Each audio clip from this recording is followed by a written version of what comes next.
Voilà, bonjour tout le monde, bienvenue à Düsseldorf.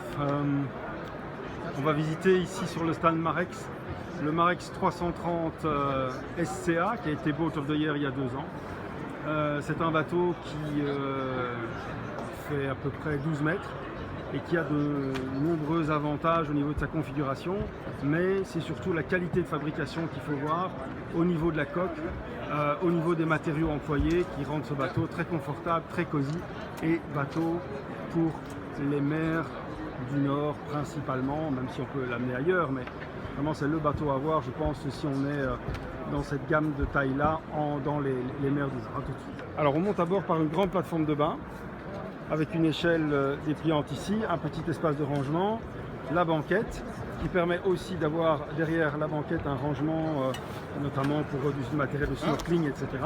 Et chez Marex, la prise de quai est cachée, donc on ne va pas aller se prendre les pieds dedans. Ici on a une ouverture pour les pare-battages, ce sur bâbord et tribord. On va aller à l'avant par un passe avant qui ne passe pas par le cockpit, je vais vous montrer ça tout à l'heure, et ça je trouve que ça fait partie des configurations qui sont top. On arrive à l'avant sur ce bain de soleil qui a une propriété tout à fait incroyable, c'est qu'il est flottant tout en bien sûr, et donc on peut s'en servir comme bouée, on peut le jeter carrément à l'eau, il supporte 80 kg et on peut alors se prélasser à l'eau comme si on avait mis une bouée.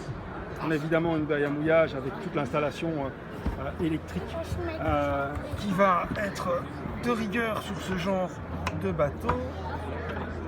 Voilà. Hop. Ici elle n'est pas montée, on voit le puits de chaîne. Et on peut installer bien sûr guidon électrique avec télécommande, bien entendu. Hop là.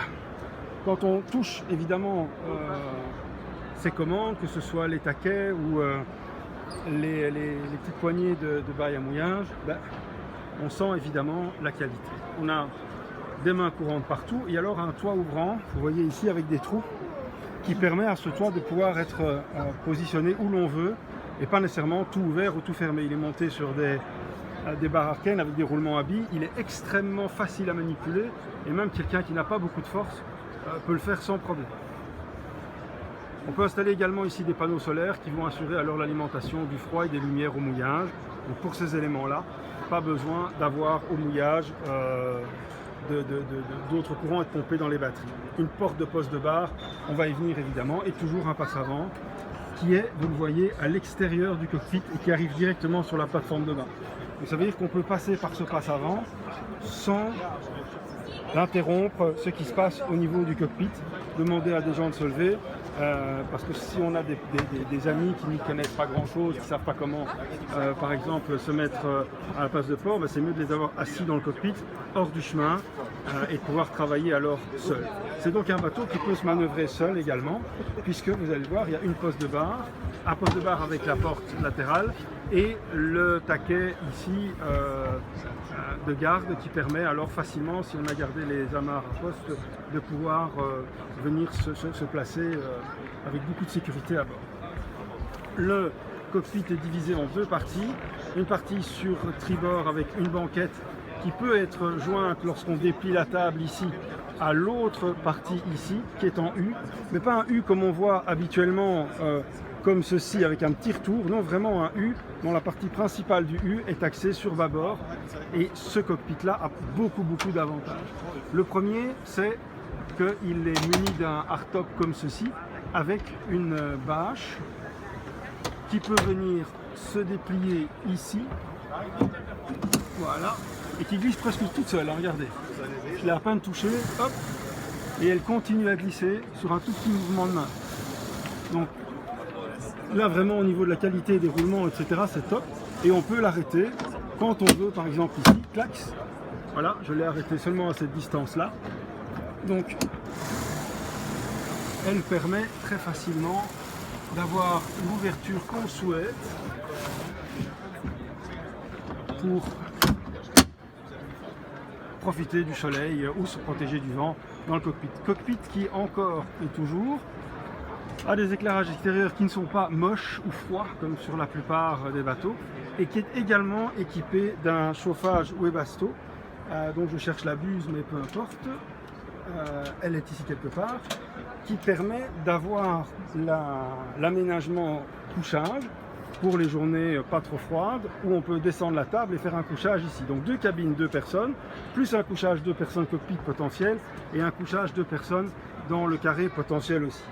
Ici, sous le carré, on a les trappes d'accès au moteur. Hop. On a 2 fois 2 Mercury 270 chevaux V6 3 litres diesel.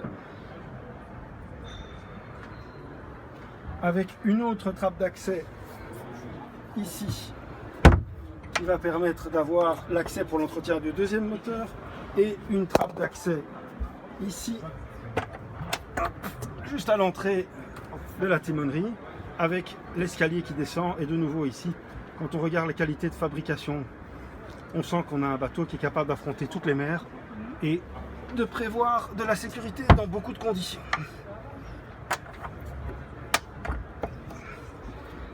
Les banquettes sont montées sur vérin. L'avantage, c'est qu'on ne doit donc pas enlever les coussins, qui sont magnifiques, pour accéder au contenu.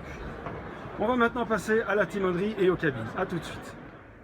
Voilà, bienvenue à bord de ce Marex 375, qui est un bateau dans lequel on va retrouver une ambiance nordique, une ambiance presque anglaise. C'est un petit peu côté Jaguar, comme ça, bibliothèque anglaise. Je vous montre ça tout de suite. Timonerie, pont inférieur avec les cabines et la salle de bain. Alors on commence par la cuisine avec une double taque de gaz, le four, des rangements, casserolier et rangement couvert vert.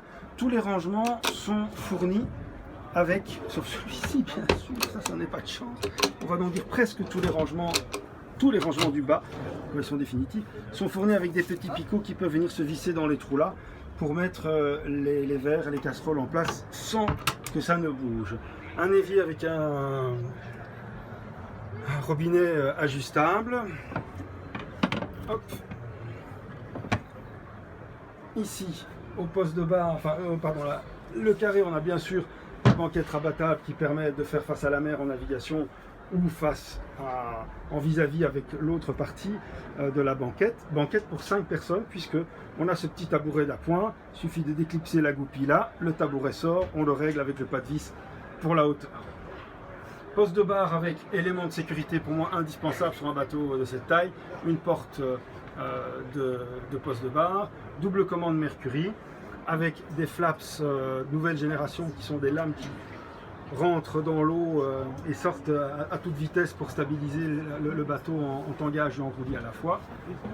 Propulseur d'étrave, joystick qui vient avec le système Mercury et l'écran Simrad qui vient aussi avec le système Mercury. C'est prévu pour, donc c'est une combinaison qu'il faut essayer de conserver. Radiofusion, instrumentation moteur, le toit ouvrant, et alors on va descendre dans les cabines. Ici, simple petite remarque, ceci peut être optionné avec un placement des pieds hauts pour qu'on puisse alors avoir la tête qui dépasse par le toit ouvrant. Le volant, on le voit ici, est réglable, évidemment. Alors, on descend au pont inférieur où on a l'entrée sur bâbord de la cabine propriétaire qui s'ouvre sur une belle penderie étagère en 2 parties. Voilà, qui peut s'allumer bien entendu. Et alors un très grand lit qui a une forme tout à fait particulière avec cet arrondi qui est en fait la cabine de douche, la salle de bain ici. Cet arrondi qui fait un peu art déco, c'est très joli. L'ambiance très cosy avec tous les éclairages indirects partout. Il faut savoir que les draps de lit, housses de couette, etc. sont fournis, numérotés spécifiquement à taille du bateau. On a une petite assise ici et là en dessous encore un petit rangement là avec une ou 2 trappes d'accès qui permettent d'arriver par exemple au propulseur d'étrave. Salle de bain juste en face, donc ça c'est pratique parce qu'on a une circulation qui est très fluide avec son évier très classique, un peu hôtel londonien, un WC électrique bien entendu et la douche séparée ici qui, et ça c'est ingénieux, comme elle est relativement au centre du bateau, mais est plus bas que le sol, donc on a une très bonne hauteur sous barreau sous cette douche qui se ferme un peu en style cabine de téléportation.